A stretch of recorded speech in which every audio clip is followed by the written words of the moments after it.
Unfortunately, it's not all good news around here. Can you tell us our latest hurdle with this K5 project? Well, we wanted to test and see if that first gen would fit on our chassis, and it does not. The chassis kicks up too high in the rear to close out the gap that you would have seen on the second gen. So we tailored this chassis to sit real nice and tight in the second gen, and because of that, it doesn't work in the first gen. So that means we're gonna have to revise the side rail profile. Still the front end, that stuff all still works, so it's not a complete loss by any means. It just means that we're, instead of having one chassis where all we gotta do is change body mounts, we're gonna have different frame rails from one to another. See, sometimes we have to deviate from the original idea. If I get down low here, I'll show you guys what we're dealing with. This is essentially kicked up too much. You have about a 2-inch gap here, but it translates to a 5 or 6-inch gap up front. So from here back, this is gonna have to be significantly lower on the next chassis.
Gary just came and got me and said that Sean from K5 Squared is going to be pulling in any minute now with the K5 Blazer that has our original prototype chassis underneath it.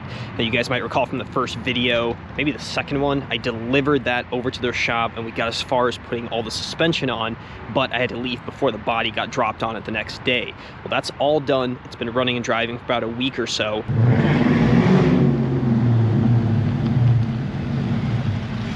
What's up, Sean? How's it going? Good. Good to see you. Good to see you. I love this, by the way. Yeah. It retracts when, there it goes. For sure. That is awesome. I also love the fact that the prototype PMF chassis is under this. It's pretty sweet. And we put this together because this truck was already running. We just took apart probably one of the nicest Jimmys that there was. It had off-road design custom springs, a huge sway bar on the front, crossover front steering and everything, and it just still didn't handle the way that we want it to. It was everything that everybody thinks they want in these, and I'm here to tell you, it's not what you want. This is what you want. All right, so what exactly are your impressions? What are the differences between that modified OE frame versus a custom frame like this? So first thing that you notice is when you go to take off, the launch is unbelievable. We actually went to an axle ratio in this that you would think would make it launch probably a little bit more sluggish and not quite want to get out of the hole. The difference is we're able to hook up now. So going from a 373 rear end ratio to a 342, we are launching harder than we were with 373. The other things that you notice is the body roll that is inherent with these trucks. No matter how big that sway bar is you put on the front, you can't get rid of it. This one, it's gone. It rides and drives like a new vehicle. Well, it's awesome. Those are obviously the positives. There's got to be a few negatives in the prototype phase. What stuff do we have to tweak, work on? So a couple of the modifications are the things that we're working out. One of them is spring rates. The springs that are in here are a little soft. We're trying to use some off-the-shelf springs. Not really a chassis issue. The other one is our routing for brake lines. It's just certain little odds and ends things that come from hot rod building that you kind of learn to overcome. There's obviously not a whole lot that has to be done to these. As it sits right now, I would say we're at the 95% range on this chassis now. That's awesome, and really they're only going to keep getting better as we refine the design and fix the little quirks of the original and the second one, the third one. And what chassis are we even on now? 3, 4, 5, 10? So we're on number 3 for this, and we're on number 1 for the first gen variant right now. All in all, it's been a pretty smooth process. He's got this one, he's got another one that's got body on it that they're about halfway through, and then chassis number 3, we finally got a little bit of time to work with. And as if on cue, the garage door just lifted up, revealing the first gen that we're working on currently. We got the chassis together, we'll put the body on it, then we'll do some body mounts, and then we'll scan it and reverse engineer from there and integrate the body mounts into the chassis.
Day. The pace that the K5 project is moving on is insane, especially compared to some of the regular builds we have. Stuff that sits around for 3, 6, 9 months and kind of slowly gets built up, and there's a lot of reasons for that, and there's also a lot of reasons why things like the first gen chassis got pumped out so quick.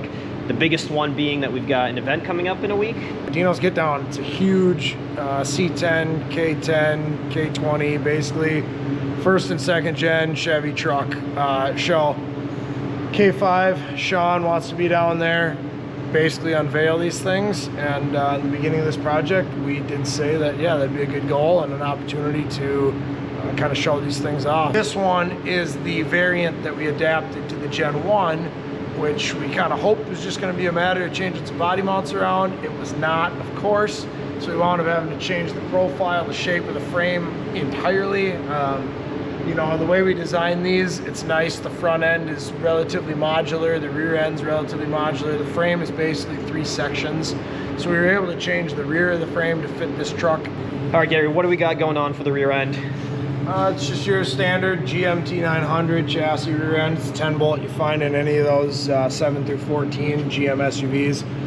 We did have to make a set of arms for it because part of adapting this chassis to this truck, one thing we didn't have time to do was actually change the length of the chassis overall. We didn't know what our end goal wheelbase was going to be.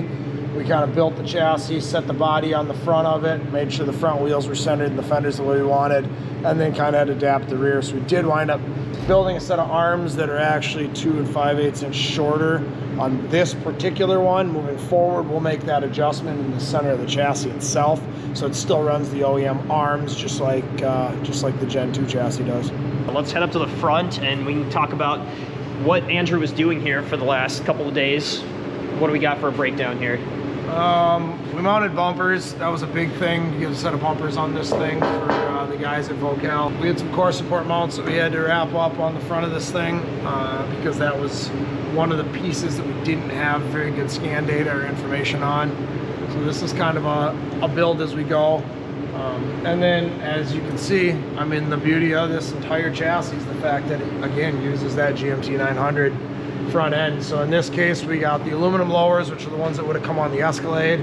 And then we got a set of the rough country uppers. Those are not drop arms or lift arms. The nice thing about the way we designed this, as you can see, the multiple mounting points, it allows you to run a 2-inch lift or a 4-inch lift while not having the geometry change. You don't have to run the big lift uppers and, you know, mess with the geometry of this front suspensions. And to me, the best part of it all is this looks modernized and aftermarket, new age, and really capable. And then you kind of zoom out and you have the beautiful first gen body. From here, Gary's gonna stay a couple more hours and wrap this up. The transport's gonna arrive and then it'll get loaded up and it's on its way to the event. I'm gonna give him the GoPro in the next week, so when he flies out there, he can actually get some footage of it with some people walking around checking it out.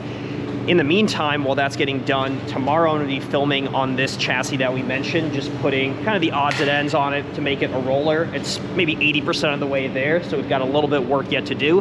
And then same story on this one. It's gonna hop on a transport and end up at Dino's.